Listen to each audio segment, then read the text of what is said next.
ఈసారి వర్షాకాల ఆరంభంలోనే పాముల సంచారం పెరిగిపోయింది. ఇటు పట్టణ ప్రాంతాలు అదేవిధంగా పల్లె ప్రాంతాల్లో ఎటు చూసినా పాములు కనబడుతున్నాయి. ఎన్నెల్లేని విధంగా ఈ సీజన్లో మాత్రం పాములు మాత్రం బయటకు వస్తున్నాయి. వాటి సైజు కూడా చాలా పెద్దగా ఉంటుంది. ఇటీవల కాలంలో హుజరాబాదులో ఒక పెద్ద కొండ చిలువ అంటే సుమారుగా 10 ఫీట్ల వరకు కొండ చిలువ ఉంటుంది. అక్కడ ఉన్న గొర్రెల మందపైన దాడికి ప్రయత్నం చేసింది. కానీ అంతకంటే ముందే గొర్రె కాపరు ఒక వల పెట్టారు చుట్టూ. ఆ వలలో చిక్కుకుంది కొండ చిలువ.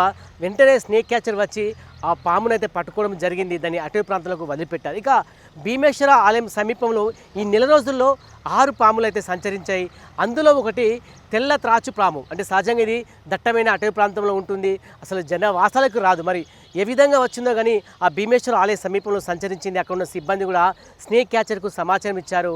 ఆ పామును పట్టుకొని కూడా అటవీ ప్రాంతంలో వదిలిపెట్టారు. ఇక గ్రామీణ ప్రాంతాలు మాత్రం తరచుగా పాములు బయటకు వస్తున్నాయి. కొంతమందికి రైతుల మీద కాట్లు వేస్తున్నాయి. ఇటు గంభీరావుపేట, సిరిసిల్ల అదేవిధంగా కోనరావుపేట ప్రాంతాల్లో పాము కాట్లు ఎక్కువ వేస్తున్నాయి. ఖచ్చితంగా ప్రాథమిక ఆరోగ్య కేంద్రాల్లో యాంటీవీనం వ్యాక్సిన్ ఉండాలి, కానీ అక్కడ ఎక్కడ కూడా అందుబాటులో లేదు. దీని కారణంగా జిల్లా ఆసుపత్రికి వస్తున్నారు. అప్పటికే విషం వారిపైకి వచ్చి చనిపోయిన సంఘటనలు కూడా పెరిగిపోతున్నాయి. అదేవిధంగా ఇటీవల కాలంలో స్నేక్ క్యాచెస్ మాత్రం పెద్ద ఎత్తున, అంటే గతంలో 1-2 ఫోన్లు వచ్చేది, కానీ ఇప్పుడు ప్రతిరోజు 10 నుంచి 15 ఫోన్లు వస్తుందని చెప్పి స్నేక్ క్యాచర్ చెప్తున్నారు. ముఖ్యంగా రామగుండంలో మాత్రం పెద్ద ఎత్తున పాములు వస్తున్నాయి, ఇళ్లకు వస్తున్నాయి. ఇటీవల కాలంలో ఒక కోడిపైన దాడి చేసింది ఓ నాగుం పాము. దీంతో కోడితో పాటు కోడి పిల్ల కూడా చనిపోయింది. అదేవిధంగా నేరుగా ఇళ్లలోకి కూడా వస్తున్నాయి. మళ్ళీ వాటి సైజు కూడా చాలా పెద్దగా ఉంటుంది. మరి ఎందుకోసం వస్తుందో అర్థమైతే కావట్లేదు. ఇటీవల కాలం మాత్రం పాముల సంచారం అయితే భారీగా పెరిగిపోయింది. అదేవిధంగా స్నేక్ క్యాచర్ కూడా చెప్తున్నారు, మేము ఇన్ని రోజుల నుంచి చాలా వరకు పాములను పట్టుకుంటున్నాం, కానీ ఇన్ని కాల్స్ ఎప్పుడూ రాలేదు. మరి ఎందుకు వస్తున్నాయో అర్థమైతే కావట్లేదు. మొత్తానికి అయితే భారీ సైజు ఉన్న పాములన్నీ బయటకు వస్తున్నాయి. సహజంగా కరీంనగర్ లాంటి సిటీల్లో కూడా పాములు అయితే వస్తున్నాయి. ఇటు భగత్ నగర్ కావచ్చు, రామచంద్రపూర్ కాలనీ కూడా పెద్ద ఎత్తున పాములు అయితే తరలి వస్తున్నాయి. ఎప్పుడైతే ఎండ తర్వాత వర్షం కురిసిందో అప్పటి నుంచి కూడా పాముల సంచారం అయితే పెరిగిపోయింది. వివిధ రకాల విష సర్పాలు కూడా సైజు చాలా ఎక్కువ ఉంది. మామూలుగా కొండ చిలువలు దట్టమైన అటవీ ప్రాంతంలో లేకపోతే కొండలు ఉంటాయి, కానీ నగరాలకు వస్తున్నాయి, పట్టణాలకు వస్తున్నాయి. హుజరాబాద్ సమీపంలో ఒక గ్రామానికి ఒక భారీ సైజులో ఉన్న కొండ చిలువ వచ్చిందంటే మనం పరిస్థితి అర్థం చేసుకోవచ్చు.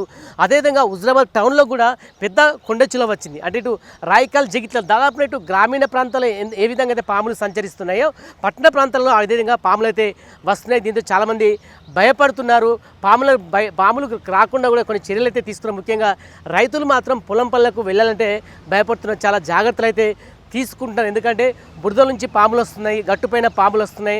అదేవిధంగా గొర్రె కాపర్లు గొర్రెలు కాయడానికి వెళ్ళినప్పుడు పాములు కనబడుతున్నాయి. చాలా సందర్భం వరకు పాములను చంపకుండా వెంటనే స్నేక్ క్యాచర్కు సమాధానం ఇస్తున్నారు. స్నేక్ క్యాచర్స్ కూడా పాములను పట్టుకుంటారు. ముఖ్యంగా వాతావరణంలో మారిన మార్పుల కారణంగానే పాములు సంచరిస్తున్నట్టు కూడా కొంత నిపుణులు చెప్తున్నారు. ఎందుకంటే సహజంగా ఎప్పుడైతే ఎండ కొడుతుందో తర్వాత వర్షం పడుతుందో అప్పుడు వస్తాయి, కానీ ఇప్పుడు ఈ మధ్యకాలంలో కొంత ఎండ ఉంటుంది, మళ్ళీ వర్షం కురుస్తుంది. ఎప్పుడైతే వర్షం కురిసిన తర్వాత ఆ ఎండ వేడి మీద తట్టుకోలేక వెంటనే వర్షం ద్వారా కూడా బయటకు వస్తున్నట్టు కూడా నిపుణులు చెప్తున్నారు. మొత్తానికి ఉమ్మడి కరీంనగర్ జిల్లాలో పాముల సంచారం అయితే పెరిగింది. కానీ ఎప్పుడైతే పాము కరుస్తుందో వెంటనే సంబంధిత ఆసుపత్రికి వెళ్ళాలి, లేదంటే పాములను చంపకూడదు, స్నేక్ క్యాచర్కు ఇవ్వాలి. అంటే పాములు ఏమి చేయకని పాములు అనుకోకుండా వాటి మీద అడిగి వేస్తే మాత్రమే కాటు వేస్తాయి. కాబట్టి కాటు వేసిన వెంటనే కానీ ఆసుపత్రికి వెళ్ళాలి. ఎక్కడ కూడా గ్రామాల్లో వైద్యం చేసుకోకూడదు. ఎందుకంటే ఇటు ప్రధాన ఆసుపత్రి కావచ్చు, ప్రైవేట్ ఆసుపత్రులు ఖచ్చితంగా ఈ యొక్క పాము కాటుకు సంబంధించిన వ్యాక్సిన్ ఉంది. కాబట్టి ఆ వ్యాక్సిన్ వేసుకుంటే బతికి బయటపడే అవకాశాలు కనబడితే మొత్తానికి ఎన్నెల్లేని విధంగా ఉమ్మడి కరీంనగర్ జిల్లాలో పాముల సంచారం అయితే